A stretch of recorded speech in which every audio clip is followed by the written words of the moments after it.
Welcome to this special presentation of the unabridged audiobook of Afterlife, a Raney Daye Investigation, on the Bedtime Stories for Insomniacs fiction podcast. Afterlife was inspired by a real-life investigation conducted by co-author and parapsychologist Lloyd Auerbach. That was the case that made him believe in ghosts. Although Afterlife is book 2 in the series, you can enjoy it as a standalone story. However, you'll likely also want to listen to Near Death, the novel that introduces Dr. Jennifer Daye, anthropology professor and parapsychologist, to her skeptical partner, former police detective Nate Raney. In Afterlife, Danny, a young boy, makes friends with the ghost of a woman, Maureen, who used to live in the house his family has moved into. He's the only one who can see and hear her. Maureen died 15 years earlier, trying to make her escape from a botched bank robbery, at which time she hid millions of dollars in cash and valuables. Unfortunately, she can't remember where. But that's not going to stop her old partners from doing everything they can to find their long-lost treasure, no matter what the cost. If you enjoyed this free presentation, I hope you'll take a minute to post a review on Amazon, Audible, and Goodreads, as well as your favorite podcast app.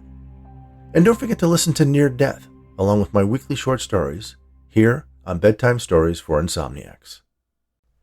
And now, Part 11 of Afterlife, a Raney Daye Investigation, by Rich Hosick, Arnold Rudnick, and Lloyd Auerbach.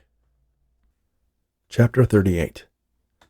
Eleanor Raney checked her purse, making sure she had everything she needed before she left the house. She could make out her keys, wallet, and phone, nestled in among the collection of tissues, lozenges, lipsticks, and other odds and ends. She checked the smartwatch Nate had given her. Aside from telling her the time, it complained that the battery was getting low, but it should last till she got home. If she delayed any longer, she would miss the bus that took her to Harmony's storefront parlor, and keeping Harmony waiting was not something she wanted to do. She looked around to make sure she had turned out the lights and shut off the television, then opened the front door. She gasped when she saw Dr. Daye standing before her, seemingly frozen in the act of knocking. "Sorry, didn't mean to frighten you," Jennifer said. Eleanor paused to catch her breath. She offered a reassuring smile. "You just surprised me, dearie. I tried to call, but there was no answer. Is everything all right?" "Sometimes I don't hear the cell phone, and I don't have any idea how to get the messages," Eleanor explained. "Well, did you forget about our meeting with Sam?" Jennifer asked. "Sam? We were expecting you an hour ago. I came by to make sure you were okay." Yes, I'm fine," Eleanor reassured her. She glanced at her watch. "I really must be going. I don't want to miss my bus." "Where are you headed?"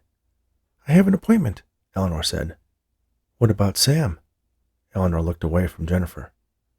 "What is it? I thought you liked Sam." "Oh, it's not me." "What do you mean?" Eleanor looked anxious. "What's wrong? You can tell me." The older woman clutched the straps of her purse. "It's Ben," she said. "Ben?" "Maybe he doesn't like Sam. I've always been able to talk to him when I see Harmony. But with Sam," Jennifer smiled. "I see. You know, in my experience, it's not always the medium a spirit is attracted to, but the loved one." Eleanor seemed confused. "But the other time we met your friend, he said Ben wasn't there." Jennifer shrugged. "Sam explained about that. Remember?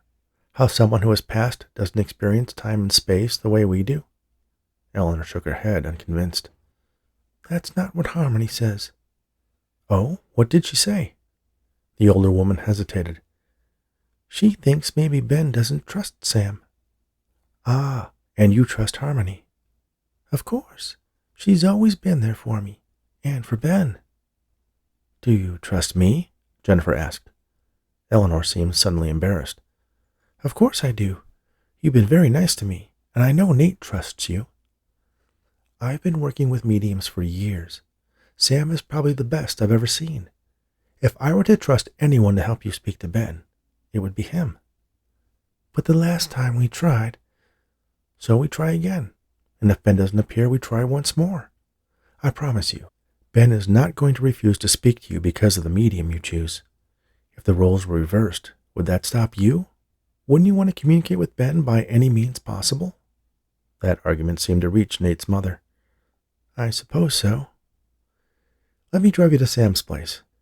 Give him another chance. At the very least, you'll make Nate feel better that you tried. That's worth something, isn't it?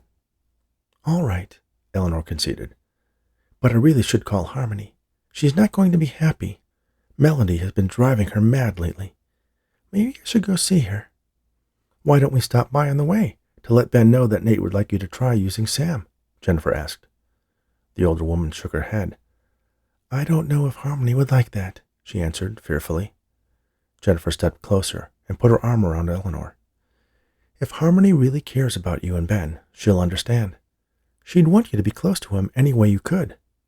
Jennifer's argument made sense. Harmony was her friend.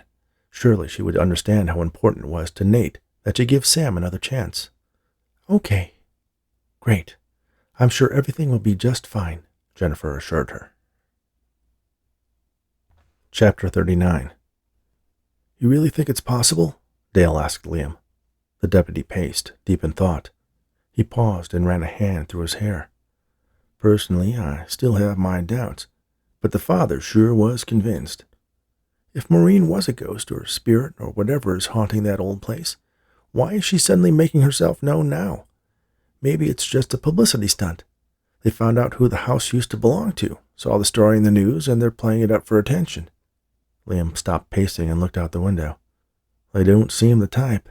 The wife, Marcia, doesn't want any part of it. Greg, the husband, seems all in, but he's got 2 young kids.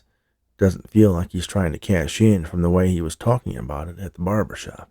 He just wants answers. Did you ask him about the duffel bag? Liam turned his stare away from the mountains in the distance and directed it at Dale. I didn't have to. Old Henry Cooper brought it up. Asked him straight up if Maureen had told the kid where she hid the loot. And? He kinda sidestepped the issue. So what do you want to do? Go to the house and ask if we can speak with Maureen? Liam shook his head. Apparently the boy is the only one who can see or hear her. Dale watched as the deputy walked from one end of his tiny room to the other. It can't be a setup.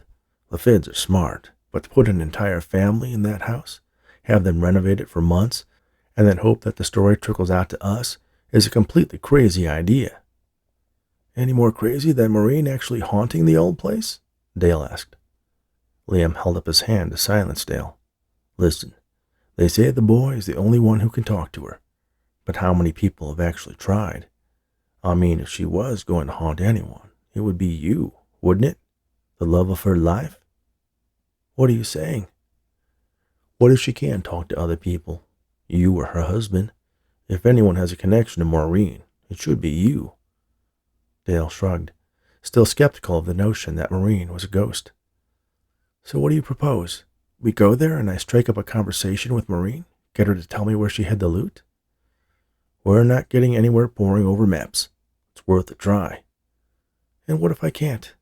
Dale saw the answer to his question in Liam's determined eyes, and he didn't like it. Then we're going to have to take him. Chapter 40. Harmony stood before the stove in the room behind her parlor, waiting for the kettle to boil. She heard the bell attached to the front door of her waiting room tinkle faintly, pulled a phone out of her pocket, and tapped open an app. On the screen appeared a fisheye view of the entrance to her establishment. She pressed the button on the side of her phone that raised the volume so she could hear her guests as well as see them. Harmony truly did have the gift. She was sure of that. But it didn't hurt to get a little help from technology once in a while. The kettle started to whistle, and Harmony quickly picked it up off the burner and poured the steaming water into a cup with a waiting tea bag. She dunked the bag several times before returning her attention to the video feed on her phone. There were 2 people, Eleanor Raney and another woman who Harmony recognized as the same one who was present when Eleanor's skeptical son had attended one of her sessions. So much negative energy in that man, so much doubt and distrust. Harmony breathed a sigh of relief when it became evident he had not accompanied them this time. She sat down at a small table, holding her tea in one hand and her phone in the other. It was her experience that leaving her guests to wait a while helped them settle their minds and loosen their lips. She never had trouble receiving messages from the spirits, as frustratingly vague as they sometimes were, but it made her job a little bit easier if she had a jumping-off point to get started from. The woman with Eleanor, Harmony couldn't remember what her name was, walked around the waiting room examining the assortment of statues and candles and crystals displayed on shelves and small tables. She picked up one of the candles and discovered the price tag stuck to the bottom. Her eyes widened at the cost of the seemingly commonplace item. The medium scoffed at the woman's reaction. Obviously, she didn't realize that all of those candles were personally blessed by Harmony. Eleanor sat on the small couch where she usually waited. This time she seemed nervous. She clutched her purse on her lap with both hands, her gaze furtively darting around the room. "Maybe we should come back another time." "Okay," her companion answered. "Let's go." Eleanor hesitated. "But I really should talk to Ben." The other woman smiled warmly. "Of course. Whatever you want. Does she usually keep you waiting?" Eleanor's companion looked around the room, her eye settling on the spot where the camera lens was hidden in the eye of an ebony owl statue. She smiled, then crossed the room to sit next to the old woman. Eleanor's tension eased. "I don't mind. It gives me a chance to tell Ben things in private. I know he can't talk back to me without Harmony, but I hope he can hear me anyway." The other woman glanced back to the camera.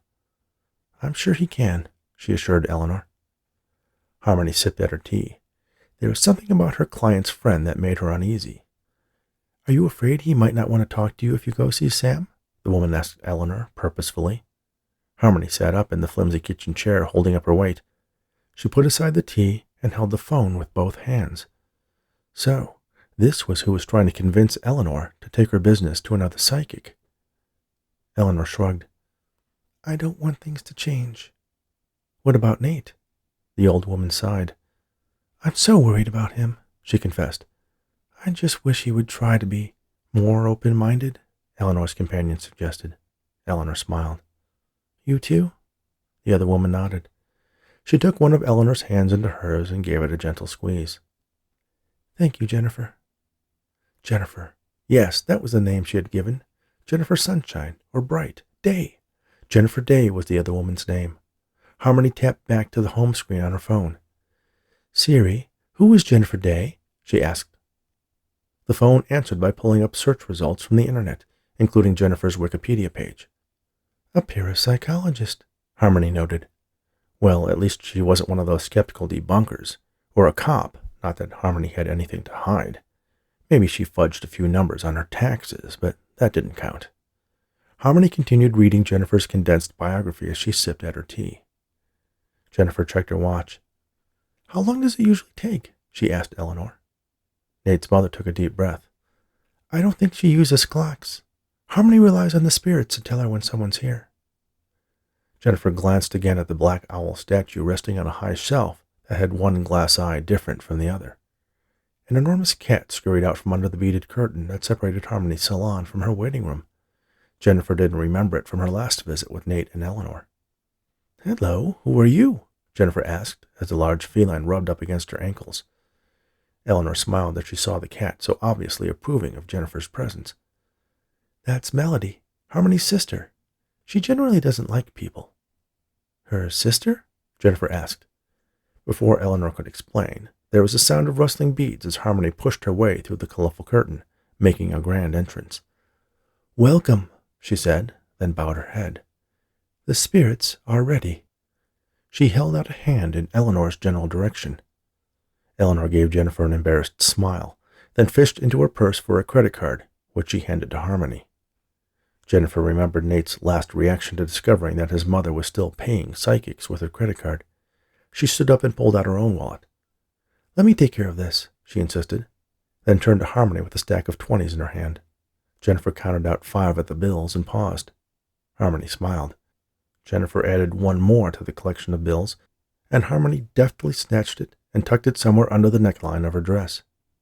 "Come," Harmony said. "They are waiting for us." And then she disappeared into the darkness of the room beyond the curtain. Eleanor pushed her way through the beads, and Jennifer followed. When they entered the seance room, it was much as Jennifer remembered. Harmony was seated in her throne, and her guests took the remaining 2 seats that had been placed around the table. Harmony placed her hands on the felt covering, palms up. Eleanor placed her own hand into one of the mediums, and Jennifer did the same with the other. Then they took each other's hands, completing the circle. Harmony's breasts heaved as she drew in a deep breath. "I sense conflict," she began. Something is bothering you, Eleanor. The older woman shot Jennifer a look, then lowered her gaze. I need to ask Ben something, she replied. Something that he and you might not like. Harmony kept her eyes closed and lifted her chin as if smelling something in the air. He knows. You seek his blessing to talk through another medium, she said plainly. Jennifer smiled, recalling the conversation she had with Eleanor in the parlor. Yes, Eleanor confirmed. My son, our son, Nate, wants me to try someone else. Ben wants to know why this is different, Harmony wanted to know as well. Does it have something to do with your guest, Dr. Daye? Eleanor sucked in her breath, trying to remember if she had ever told Harmony that Jennifer was a professor. Harmony smiled. The spirits are familiar with her. She is a friend, she said, smiling at Jennifer in a way that could have been a warning. Eleanor settled a bit.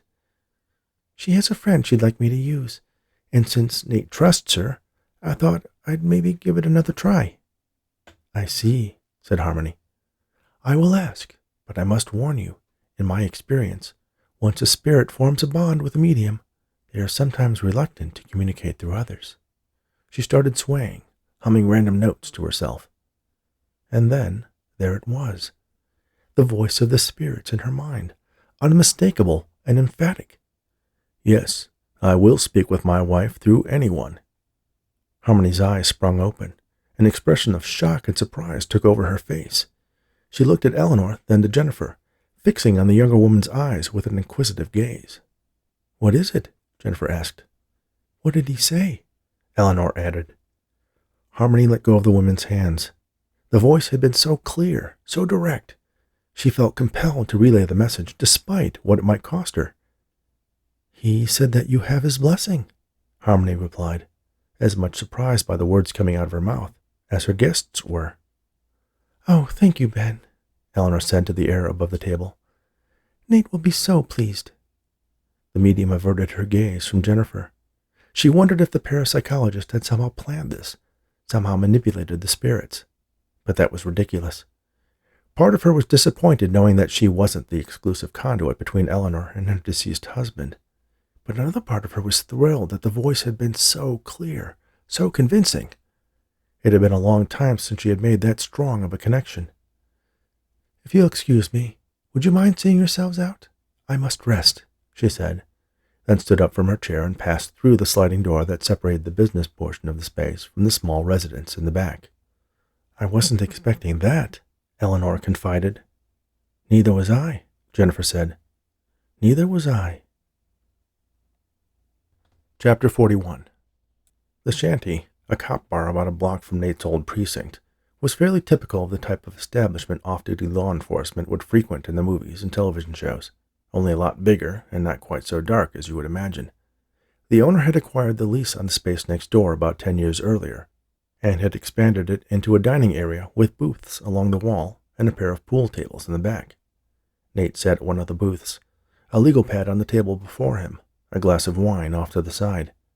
The selection of vintages at the shanty was small, but the owner always had a couple bottles on hand that Nate could enjoy.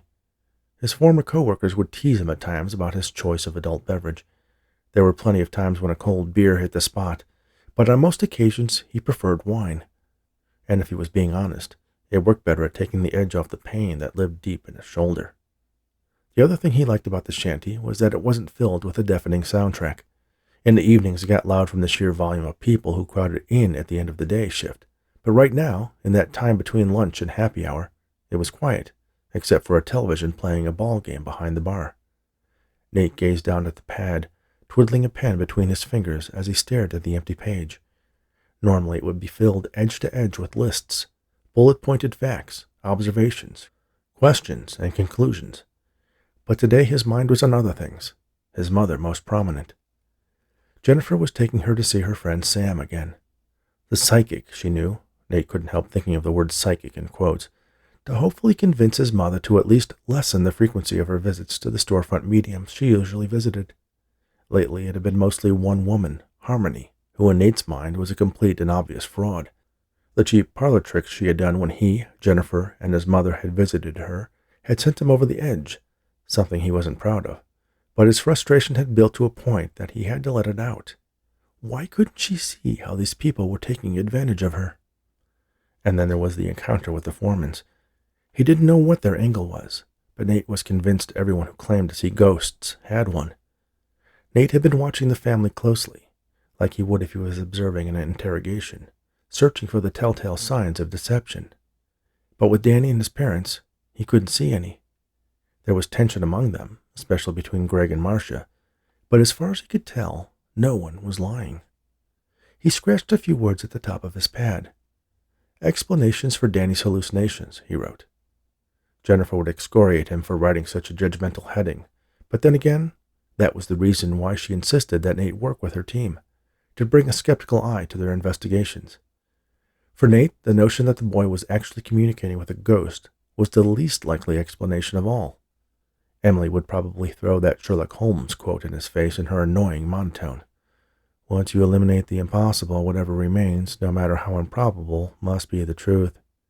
Well, he hadn't eliminated the possible, let alone the impossible yet, so he wasn't close to accepting that a dead woman had befriended a fifth grader.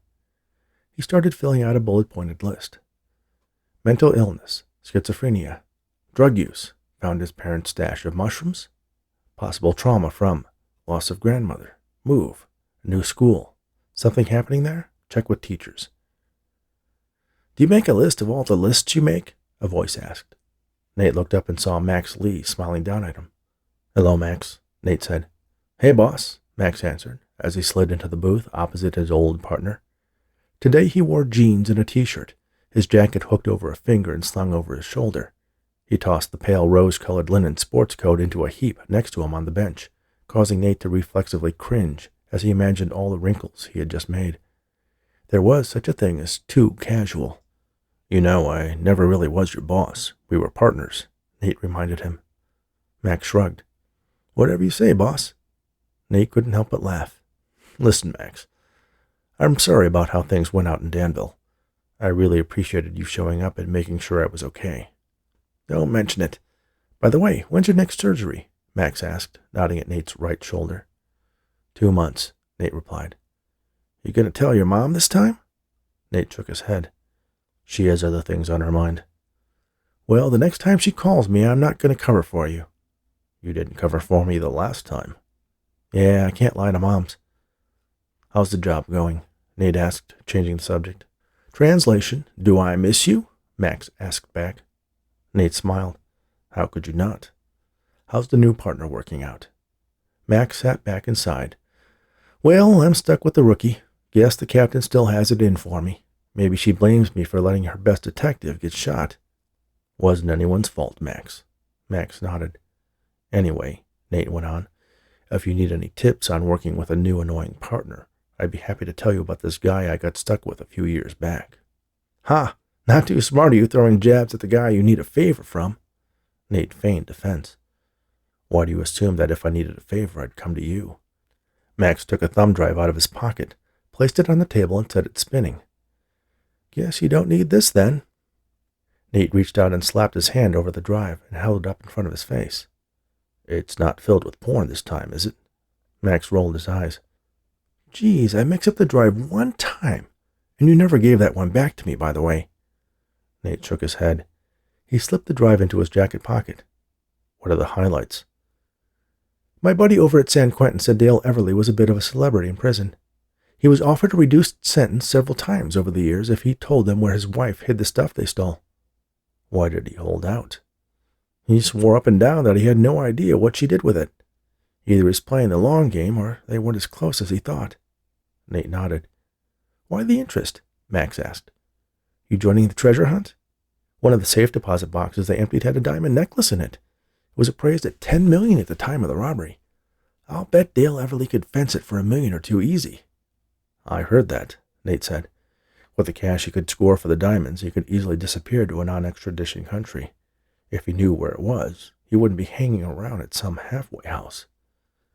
Is that why you were out in Danville last week? It's related to a case that Dr. Daye is working on. Max smiled knowingly. I like how you call her Dr. Daye to try to make me think there's nothing going on with you two. There's not. Is that why you haven't invited me over to watch a game in months? I haven't invited you over because you leave watermarks on my coffee table and fart into the sofa cushions. That was your dog. Seriously, why are you playing hard to get? Ask her out. What makes you think I haven't? And she turned me down. Because I've known you for over 5 years. Nate opened his mouth to respond, but hesitated. I knew it, Max said. Man, you have someone who would be perfect for you, who obviously likes you, and you're too chicken to pull the trigger. Well, you're wrong about that. Which part? She doesn't like me. It's a purely professional relationship. She told you this? Nate paused, considering whether he should tell Max the whole story. He was oddly curious as to what his old partner's take on Jennifer's actions was. We went out to dinner one night. Wow, big step, bro. With my mom. There's the old Nate. Nate ignored the comment. Afterward, we dropped my mom off and then took her back to her place. Wow, that sounds like a move I would do. Did she invite you up? Nate gave him a what do you think smirk.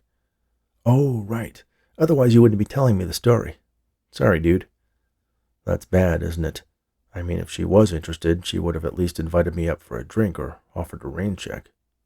Not even a peck on the cheek? Max asked. Nate shook his head. Max winced. I don't know what to tell you, buddy. I called that one all wrong. I thought for sure you were in after the 5th time she turned me down.